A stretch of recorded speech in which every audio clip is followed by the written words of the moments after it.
Pittsburgh Steelers fans, welcome back to an episode of The Standard is the Standard. I say this as expecting all of our listeners to know what the show is, but I realize also that there's probably several people that follow us on our quickly growing YouTube channel. We almost have 900 followers. Then they might not know what The Standard is. And what it is, it's a podcast that myself, Jeff Hartman, editor of BehindTheSteelCurtain.com, and my co-host Lance Williams out on the West Coast have been doing now for, how many years now, Lance? Is this our fourth season doing the show? Yeah, man, so long that you've had a couple of kids since then. I've had more than a couple. I don't know. But anyway, it's a show it's a two-person show. A lot of people are used to just hearing about from me on the Steelers news we've been doing on the podcast platform. But this is our show, and we've been doing it. We'll do it weekly during the season. In the off season, it's kind of sporadic, but there is news to talk about. We're going to get right into it. Lance, I want to get your thoughts on Le'Veon Bell. And after the top 10 was released from the NFL Network's top 100, they interviewed him personally. And of course, they asked about the contract situation. They said, what do you think? Everything he said was very positive. It wasn't the usual, I want to be paid what I feel I'm worth. I want to be paid as a number one running back, number two wide receiver, yada, yada, yada. We've all heard those things. Do you think there's any credence to him being kind of positive about getting a deal done, or is he just blowing smoke? Well, first of all, what was the number he was at? What did he get ranked at? He was number 5, and Antonio Brown was number 2. That's about right. I was thinking 5 is about right. Well, I mean, I think he's learned that with the Pittsburgh Steelers, all of that other stuff doesn't impact contract negotiations. So you might as well just be positive about it. I mean, they're not going to be sensitive to, oh, I want to be the best. I'm the best. I want to be paid the most, all that. I mean, they're Rock of Gibraltar.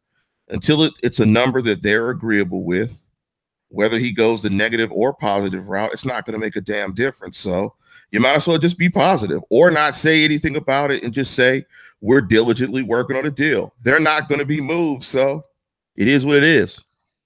Yeah, he did say that they're closer now than they were at any point last year. And that, to me, just because I cover the Steelers and I cover them closely, I mean, last year, it was rumored that the agents of Le'Veon Bell and the Steelers had a deal done, and then Bell walked in at the last second and said, I'm not signing this. And so if they were that close last year and they're already closer, I guess in the back of my mind, and I said this on my other show, is what if we were wrong the whole time? Everyone's just assuming that Bell's not going to get a deal done, that the Steelers aren't going to be able to afford him. But what if they did? I mean, what if they did sign him to 4 to 5 years? I mean, I think that would be a huge get for the Steelers because it would probably alleviate some salary cap space. And they're going to get a guy in his prime for another 4 or 5 years with Ben Roethlisberger in his prime and Antonio Brown in his prime as well. I mean, it's a good thing if you can keep the number 5 ranked, albeit political on that list. I mean, if you can keep arguably the best running back in the National Football League, it's not a bad thing. I will say this, though. They've got to rethink his usage. They've got to take some of the hits off of him. I mean, his usage rate, and that's a basketball term, obviously, but in terms of football, in terms of touches and carries, they've got to take some of that stress off of him and be able to distribute the rock more to different people and get more usage and production from different players. But everything you said is absolutely right on. I mean, you want the best running back coupled with the not top 10 quarterback, as well as the number 2 player. Arguably, you could probably make up a number 1 player in the league, Antonio Brown. That's a good thing. But again, I mean, we're both married guys. I mean, but there was a time when we were dating or whatever, and I'm sure there were some females we were really close. We're really close, we're just this close. Look, it's either get it done or you don't. Close or not. It's yes or no. There's no close is cool. The close ain't there. So, until they get that thing signed. And we talked about it on the show last year that we thought he made an incredible mistake not taking that deal if the numbers were true that was reported by the Post-Gazette. We thought it was a huge mistake, and it didn't sound like an agent would ever advise him to do that it was the player making the decision. And so hopefully they get it done because, Le'Veon being a Pittsburgh Steeler is a good thing. Absolutely. Now, I do want to say that he, in that same interview with the NFL Network, did mention that under new offensive coordinator Randy Fichtner, they do plan on using him in space more. So I could see him being flexed out in the slot or even out wide. He's done that before. They want to get him, they want to use him as like the ultimate mismatch, which is a good segue into my next topic. And the last 3 years, I think it's been three, it's at least been two, where the goal for the offense has always been 30 points per game. And they have never lived up to it. I want to say there's only one or two offenses during that span have. The Atlanta Falcons that went to the Super Bowl did. What do you think, Lance, if they're abandoning, and what we've heard is that they don't care about 30 points per game anymore. What are give me some landmarks or give me some expectations for this group that is basically all returning. I mean, they lost Martavis Bryant, but let's be honest, they're basically all back. Same offensive line, same quarterback, running back's going to be back, whether it's for 1 year or more. What are your expectations for the offense this year? Well, first of all, I mean, they're never going to score 30 a game. That's not going to happen. Sorry, Steeler fans. That's not going to happen. They're not going to average. They're not going to average 30 points a game. That's not going to happen. You know, if you're new to the program, listeners, because I know Jeff's been doing his work, building up the site, building up the channel, big up to Jeff. But Jeff is joy, and I'm the opposite of joy. So, with that being said, I'm going to be a Debbie Downer. It's not going to happen. Why is it not going to happen? Because the quarterback is inconsistent in the red zone. He has been his entire career. Now, if you want to look at benchmarks for the offense, I want them to be a top 5 red zone offense, a top 5 third down offense, and I want them to be a top 5 scoring offense. I think if they're top 5 on third down, top 5 in the red zone, they'll be a top 5 scoring offense.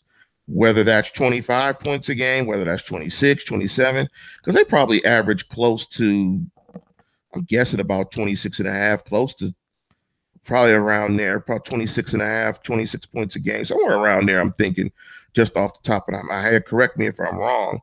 But I think they are probably a top 7 scoring offense. But I think they can be a top 3 offense. I think they would underachieve if they're not a top 3 in those categories: red zone, third down, and red zone and third down and scoring. I'm expecting top 3 in all of those. Do you I guess, do you still think that this team needs the offense to be top 3 to have a chance at legitimately winning a Super Bowl? Or do you think that the defense is capable of keeping them afloat if they have a couple bad games and just hope that it's not in the playoffs? Who are the linebackers again?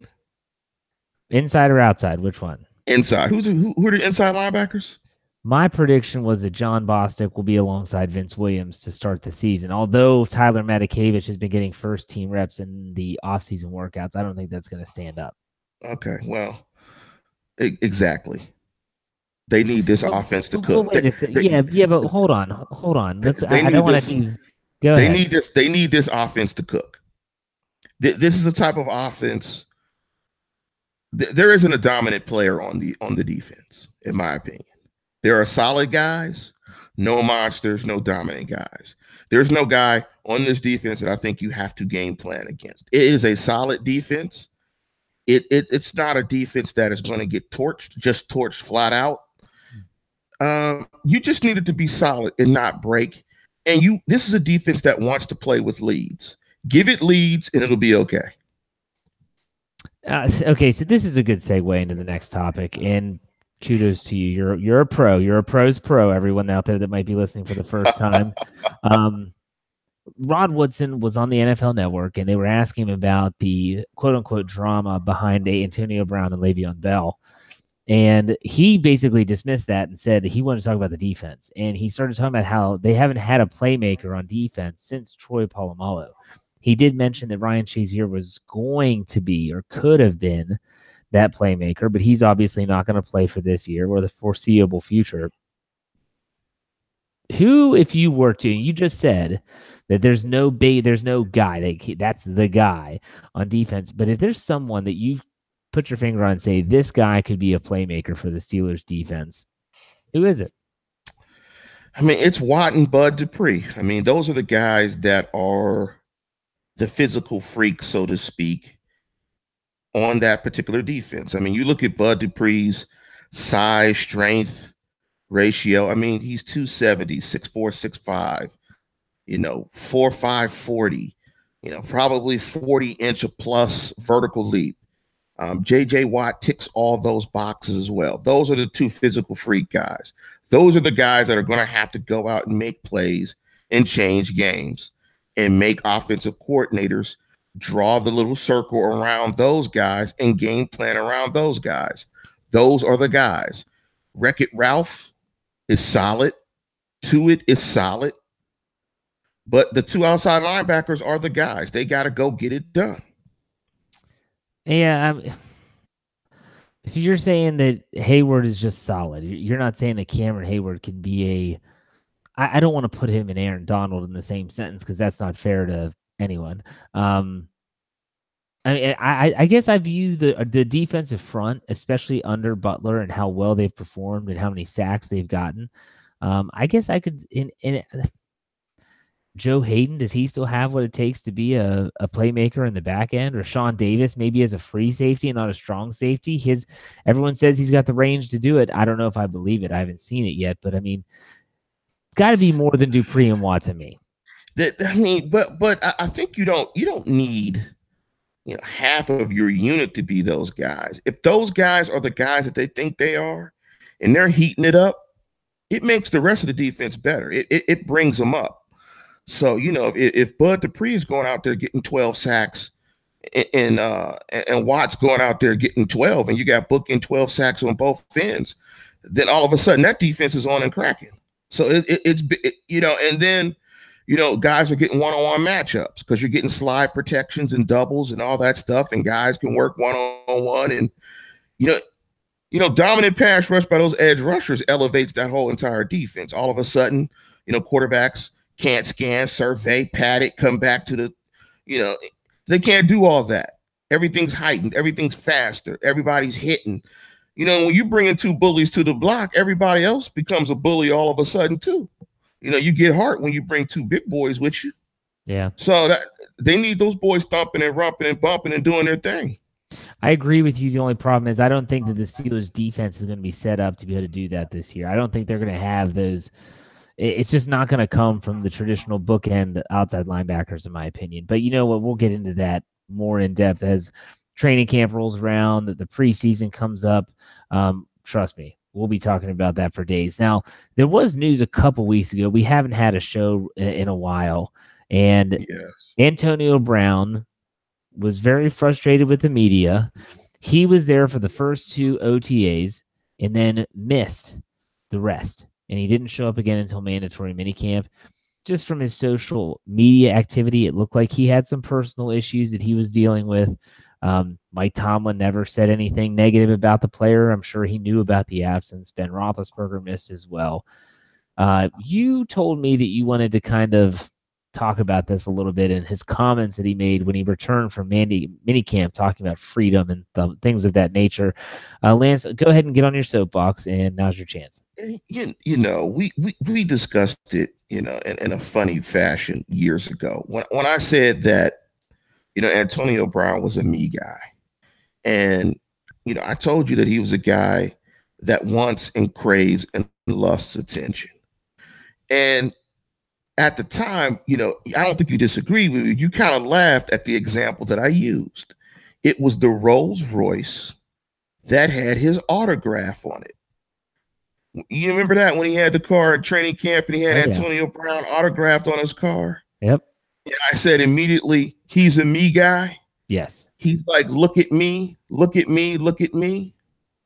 But you can't be a me guy and express desires and issues about freedom when you voluntarily invite me and you into almost every aspect of your life. Now, we have a responsibility to not go beyond that and intrude past what he's telling us. But if you're telling us you're going to work out here at a certain time and you're posting a video and you're like, people are going to show up. You're you. So if the freedom that you want, if you so desire it, you might need to protect it a little bit better by not giving access to so many. And given the current time that we're in politically, given what occurred today, because we're recording this on the 28th of June, 2018, with unfortunately there were some journalists that were harmed today, and we're talking about freedom that you're a football guy, right? You're a multi-million-dollar athlete, and you've earned every nickel and every cent of that. But there are people out here really fighting for freedom. Ours, yours, mine. So, hearing him complain about this, particularly when he is probably at the root of the cause of it, it's just frustrating. Can athletes complain? Obviously they can. They're human beings. Their life, they go through issues, but freedom, I'm not free. I don't know about that.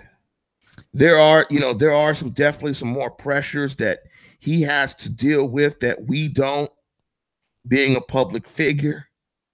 But a lack of freedom, not being free, I don't know if I agree with him. Well, you can't have your cake and eat it too. That's exactly what it boils down to. You can't you can't want to build a brand, and that's exactly what these guys are doing. And I don't blame them. They want some income outside of football. And so he's built his brand. Business is booming. Call God, Tony Toe Tap, and all this stuff that he has, I'm sure, dubbed and branded and got himself extra, attention. Well, when you have that many Instagram followers and Snapchat followers and you're putting so much out there, you cannot say you're suffocating when you're putting your life out on social media. Right. I'll give you the perfect example of Ben Roethlisberger. He has a Twitter handle, but he doesn't run it. He has a female that he knows that is a friend of the family, whatever, and she is the one that puts, she'll share links. If Ben Roethlisberger has a comment, she will quote Roethlisberger and put it out on social media. That guy stays out of the limelight. No one really knows, where he's going, where he's working out. Every now and then you'll get a glimpse of that based on other players. Like when they make their offensive line, typically would go down to Georgia. He's taken his receivers out. It's all been because of the receivers and the linemen. It's never been because of Roethlisberger. It is possible to be a superstar in the NFL and still have privacy. But you can't demand privacy and say you lack freedom when you put your whole life on social media. It just doesn't work that way. And another so for example, me, I'll give you another example, Jeff, is the Facebook video. Mm-hmm. When he violates the sanctity of the locker room to post a Facebook video on Facebook Live. And he's talking about privacy and freedom and all that stuff. But then he violates it by doing that. Like, his teammates and his coach are in intimate moments saying particular things that they don't want anybody to know or hear or see, and he's posting it. So, I mean, you're absolutely right. You can't have the cake and eat it too.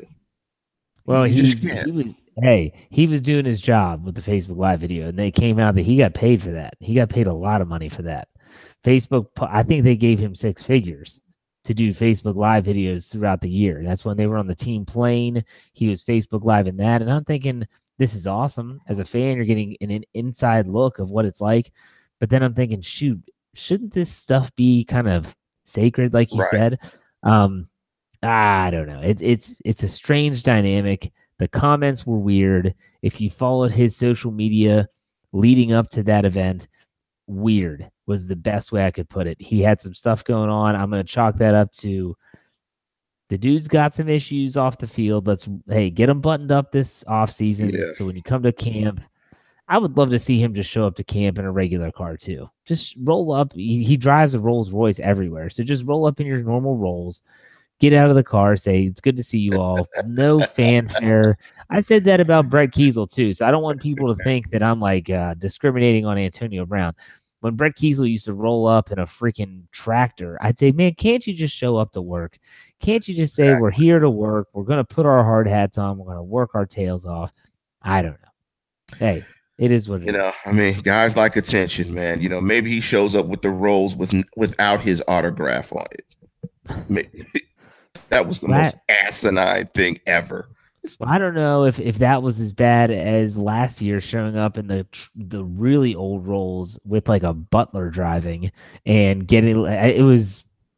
I don't get it. I just maybe it's just, I don't know. It's not me. I don't get it. I would be the guy driving my Toyota Prius to camp and parking and just like going in the back way. So I don't know what to say. Now I'd have it. Now trust me, I'd have an Austin Martin, but I'd be driving it, and you know, it wouldn't have my autograph on it, but it would be very nice. I may have a driver as well, but I may not have you see it. But the driver may be dropping me off in Latrobe. Trust me. So you're pulling out the James Bond car, man. The Austin. Oh, that's nice. Yeah, you know, I might. Now, well, actually, I hate driving, so it would probably be a driver. I definitely have limo service going to training camp. I mean, so sorry. But I'm not going to have my autograph on it, and I'm not going to say, look at me. Look at me. I would not do. You're talking out of both sides of your mouth now, so this is a good time to stop. All right. You got anything else to add there, Lance, before we call it a show?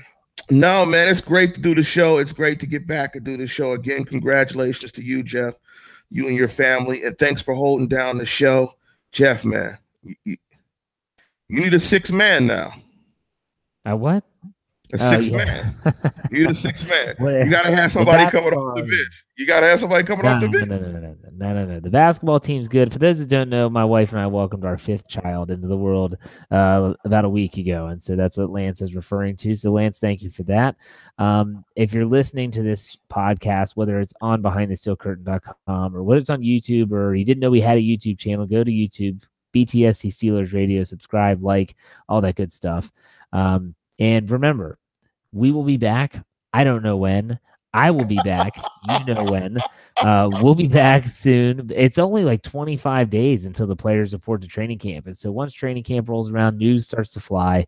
That's when we'll be back on a more regular basis. And then the season, obviously, once a week, we will be back. So thanks for listening. Remember, BehindTheSteelCurtain.com, your one-stop shop for Pittsburgh Steelers news. We'll see you next time.